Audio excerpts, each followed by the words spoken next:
Tuhan memulung kita. Sampah, ya dibuang saja bukan? Ya itulah yang kita lakukan terhadap barang-barang yang sudah habis dipakai, tidak berguna lagi, sudah rusak, tidak bernilai lagi, ya dibuang saja ke tong sampah. Adakah kita mengambil sampah yang sudah kita buang dan kita simpan lagi? Tampaknya sangat tidak mungkin bukan? Kecuali benda tersebut tidak sengaja terbuang. Kita membuang sampah yang sudah kita tidak mau lagi. Tapi ada orang yang kesehariannya ialah mengumpulkan sampah-sampah plastik yang sudah kita anggap tidak berguna lagi. Sampah plastik yang kita buang adalah sesuatu yang bernilai di mata mereka. Mata pencarian mereka adalah dari sampah-sampah plastik yang berakhir di tong sampah. Para pemulung ini bisa menjual sampah-sampah plastik ke perusahaan-perusahaan yang mengolah sampah tersebut untuk didaur ulang dan dapat digunakan lagi untuk proses produksi barang-barang plastik lainnya. Memulung sampah, itulah yang Tuhan kerjakan. Dia mencari sampah-sampah yang bau dan menjijikkan. Dia mau selamatkan sampah-sampah itu untuk dibersihkan, dibasuh dan didaur ulang agar tidak lagi menjadi sampah yang tidak bernilai. Dia berkata kepada sampah-sampah itu, berbahagialah orang yang miskin di hadapan Allah, karena merekalah yang empunya kerajaan surga. Mungkin saudara berpikir, apakah saya salah? Tentunya tidak. Mari kita lihat bersama apa yang Yesus maksud dengan perkataan berbahagia yang pertama ini. Orang yang miskin di hadapan Allah. Siapa yang terkategori miskin di hadapan Allah? Kita dapat memahami frasa ini dengan lebih baik dengan membaca Alkitab terjemahan bahasa Inggris. Alkitab ESV dan NIV sama-sama menerjemahkannya poor in spirit atau miskin di dalam roh. Jadi yang hendak dimaksudkan oleh Matius di sini adalah bukan miskin secara ekonomi, tapi merujuk kepada orang-orang yang secara spiritual mengalami ketidakberdayaan, kemelaratan total, ketidakpunyaan, kehilangan karena mereka sudah jauh dari Allah. Benar, seperti apa yang dikatakan oleh Yesus, bahwa orang-orang yang tinggal di luar Yesus tidak dapat berbuat apa-apa. Dalam pemahaman yang lebih mendalam, yang hendak ditekankan oleh Matius adalah tentang kesadaran seseorang akan ketidakberdayaannya ketika ia melihat dirinya sendiri di hadapan Allah. Manusia itu menyadari bahwa tanpa Allah dalam hidupnya tidak bisa berbuat apa-apa, tidak berarti apa-apa. Walaupun dia punya banyak pengetahuan agama, dia memiliki kekayaan yang berlimpah, dia meraih pendidikan yang tinggi, dan dia punya status sosial yang dihormati. Kesadaran akan kemiskinan di hadapan Allah ini membawa seorang manusia untuk berserah diri di hadapan Tuhan dan mengakui segala keberdosaannya serta segala kelemahan dirinya. Yesus mengawali khotbah di bukit dengan sebuah perkataan yang begitu mendalam. Ia mengajak para murid dan orang banyak yang turut mendengarkan khotbahnya untuk menyadari terlebih dahulu siapa diri mereka sebenarnya. Tidak lain adalah sampah yang busuk dan menjijikkan, tidak bernilai karena dosa-dosa yang dimilikinya. Tanpa suatu kesadaran akan status keberdosaan dan kemiskinan di hadapan Allah, seorang manusia tidak layak untuk menjadi warga kerajaan sorga.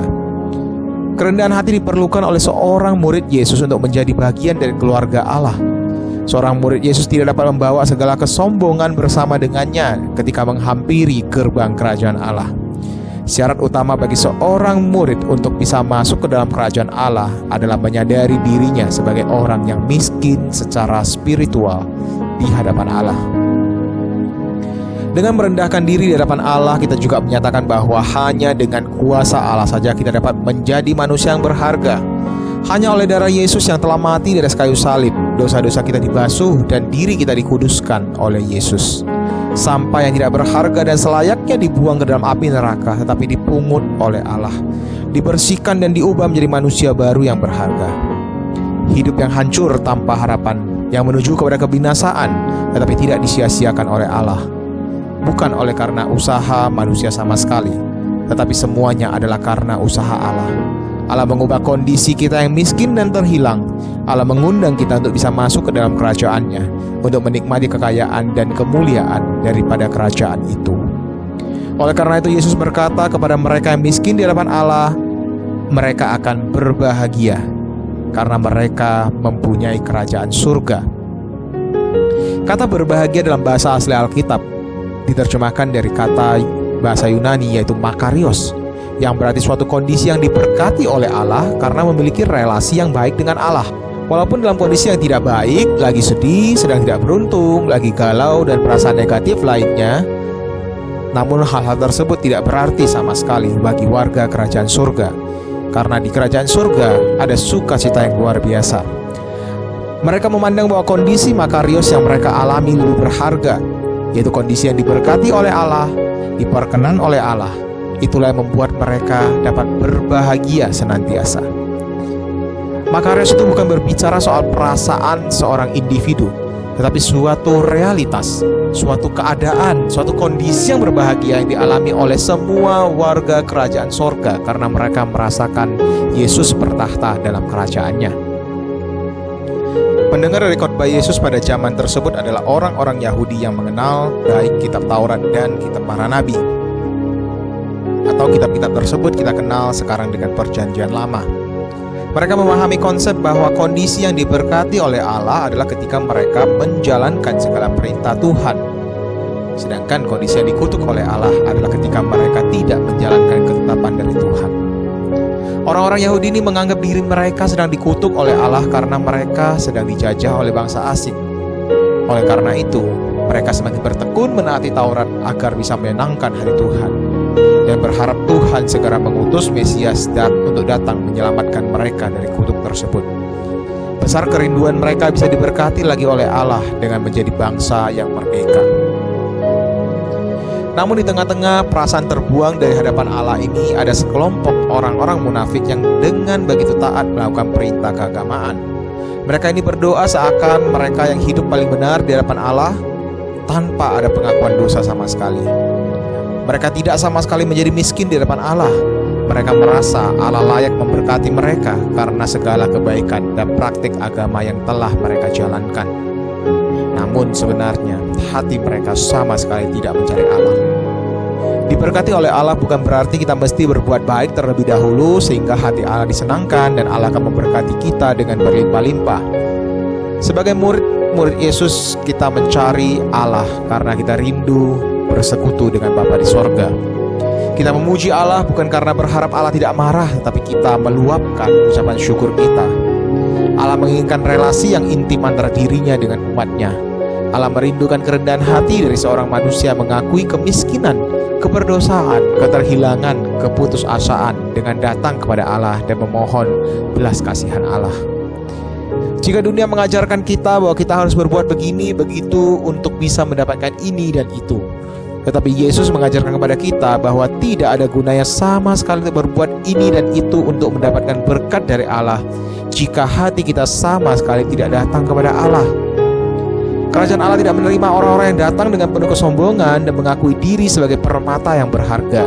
Kerajaan Allah justru menyambut dengan penuh sukacita mereka yang datang dengan kondisi kebangkrutan spiritual. Tuhan berbelas kasihan kepada mereka yang datang mencarinya sebagai sampah yang tidak berharga dan memohon pertolongan Tuhan untuk menyucikannya dan mengubahnya. Orang-orang miskin secara roh inilah yang akan mendapatkan berkat dan sukacita yang kekal dari kerajaan Allah. Ketika seorang murid Yesus menjadi warga kerajaan Allah, tidak ada hal lain lagi di dunia ini yang dapat menandingi sukacita yang diperoleh ini. Setelah kita menghabiskan air mineral kemasan, biasanya botolnya akan berakhir di tempat sampah, bukan? Namun suatu kali saya mendengar pengumuman di gereja di mana jemaat diminta untuk tidak membuang botol-botol plastik dari air mineral yang mereka konsumsi. Jemaat diminta untuk mengumpulkannya. Saya pikir buat apa? Apa persembahan di gereja kurang sehingga gereja mau menjual barang-barang tersebut untuk bisa membayar biaya-biaya gereja? Ternyata tidak. Saya melihat sebuah pohon Natal yang begitu indah di awal bulan Desember. Pohon Natal itu terbuat dari botol air mineral yang biasanya sudah berakhir di tong sampah. Itulah yang Yesus lakukan. Dia mencari, mengumpulkan, dan menyelamatkan sampah-sampah seperti kita yang seharusnya masuk ke dalam neraka, tetapi ia membasuhnya dengan darahnya, menyucikannya dan memperbarui kita menjadi manusia yang baru di dalam Dia, untuk dapat tinggal bersama-sama dengan Dia selamanya di dalam kerajaannya. Betapa berharganya kita di mata Yesus.